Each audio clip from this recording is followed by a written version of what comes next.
রাসূল জিজ্ঞেস করলেন, ওমর কি মতলব নিয়ে এসেছ? ওমর বলছেন, মতলব তো খুবই খারাপ ছিল, খুব কুমতলব নিয়ে এসেছিলাম, কিন্তু কোরআন তো আমাকে উলট পালট করে দিল। আমি এখন জীবনের 26টি বছর অন্ধকারের মধ্যে কাটিয়ে দিয়েছিলাম, আমি এখন আলোর সন্ধান চাই। আল্লাহর নবী বলেন, ওমর তুমি পড়ে নাও লা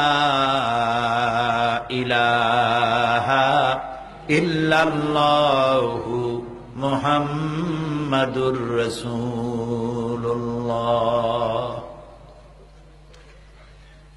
হযরত ওমর ছিলেন একটা বাল্ব, শুধু বাল্ব।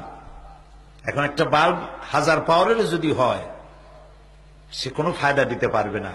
ওর সাথে কি যোগ করতে হবে? বিদ্যুতের সংযোগ দিতে হবে।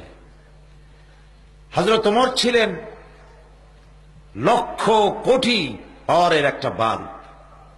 এই বাল্বের সাথে ঈমান নামক বিদ্যুতের কানেকশন হয়ে গেল, এবার জ্বলে উঠলো দপ করে। হযরত ওমর রাদিয়াল্লাহু তাআলা আনহু জিজ্ঞেস করলেন, হে রাসূল, যে দ্বীনের উপর ঈমান আনলাম, এ দ্বীন কি হক? রাসূলুল্লাহ বলছেন, হ্যাঁ, এটা হক।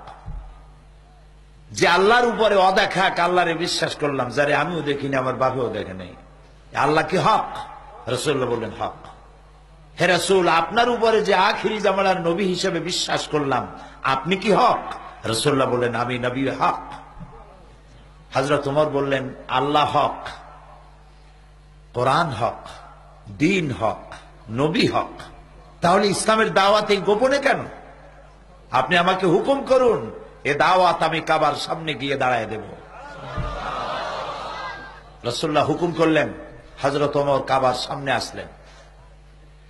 কাবা শরীফের সামনে এসে হযরত ওমর বলেন, হে কুরাইশের নেতারা শোনো, তোমাদের দ্বারা প্ররোচিত হয়ে আমি আল্লাহর নবীকে হত্যা করতে আসছিলাম, কিন্তু আমি